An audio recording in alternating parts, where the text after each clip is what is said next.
चीन को लेकर अमेरिका के राष्ट्रपति निर्वाचित डोनाल्ड ट्रंप के कभी गर्म तो कभी नरम रुख ने भारत की टेंशन बढ़ा दी है। इससे पहले दोस्तों, यदि आप नए हैं तो चैनल को सब्सक्राइब और वीडियो को लाइक जरूर करें। कुछ दिनों पहले ही चीन ने लद्दाख के अवैध कब्जे वाले इलाकों में 2 नए काउंटी बनाने का ऐलान किया था। इस पर भारत ने तीखी प्रतिक्रिया दी। विदेश मंत्रालय के प्रवक्ता रणधीर जायसवाल ने कहा कि नई दिल्ली ने इस क्षेत्र में भारतीय क्षेत्र पर अवैध चीनी कब्जे को कभी स्वीकार नहीं किया है। उन्होंने कहा कि चीन की घोषणा बीजिंग के क्षेत्रीय दावों को कोई वैधता नहीं देगी। हालांकि दुनिया के हर मुद्दे पर टांग अड़ाने वाला अमेरिका इसे लेकर शांत बना रहा। भारत और चीन के बीच दशकों पुराना सीमा विवाद है। मई 2020 के बाद से भारत चीन सीमा पर दोनों देशों की सेनाएं कई वर्षों तक आमने सामने रहीं। इस दौरान दोनों ही पक्षों ने सीमा पर भारी हथियारों की तैनाती भी की थी। हालांकि अब दर्जनों बार हुई बातचीत के बाद भारत और चीन ने अधिकांश सीमावर्ती इलाकों से अपनी सेनाओं को पीछे बुला लिया है। इसके बावजूद दोनों ही पक्ष एक दूसरे पर भरोसा नहीं कर पा रहे हैं। इसकी पुष्टि नए साल की शुरुआत में चीनी सेना की कराकोरम में युद्धाभ्यास से हुई, जो चरम बर्फीले माहौल में आयोजित किया। विशेषज्ञों का कहना है कि अमेरिका में डोनाल्ड ट्रंप के राष्ट्रपति पद संभालते ही भारत और चीन एक बड़ी परीक्षा देने को तैयार है। ट्रंप ने अपने पिछले कार्यकाल में चीन के साथ एक भीषण व्यापार युद्ध छेड़ा था। उन्होंने चुनाव जीतने के बाद चीन से आयात पर 100% टैरिफ लगाने की धमकी दी है, लेकिन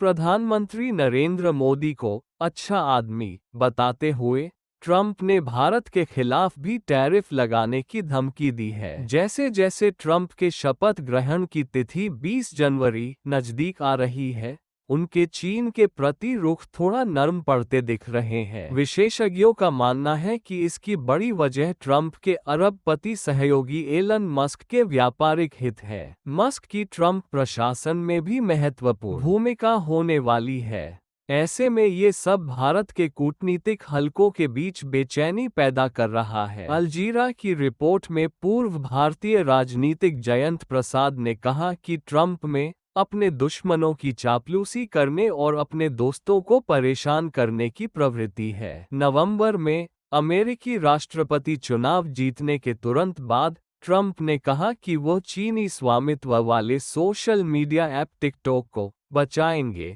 जिस पर उन्होंने एक बार प्रतिबंध लगाने की मांग की थी। ट्रंप ने अपने शपथ ग्रहण समारोह में चीनी राष्ट्रपति शी जिनपिंग को आमंत्रित किया है। बीजिंग ने न तो निमंत्रण स्वीकार किया है और न ही कम से कम सार्वजनिक रूप से अस्वीकार किया है। हालांकि कुछ विशेषज्ञ हैं कि शी के आने की संभावना नहीं है। दूसरी ओर ट्रंप ने पीएम मोदी को ऐसा ही निमंत्रण नहीं भेजा है, जिनके साथ अमेरिकी नेता ने 2019 और 2020 में ह्यूस्टन और भारतीय शहर अहमदाबाद में 2 संयुक्त रैलियां की थीं। चीन के प्रति ट्रंप की दुविधा भारत को परेशान करती है। विश्लेषकों ने चेतावनी दी है कि वाशिंगटन से चीन विरोधी अभियान या बीजिंग के साथ समझौता दोनों ही भारत के लिए बुरे होंगे।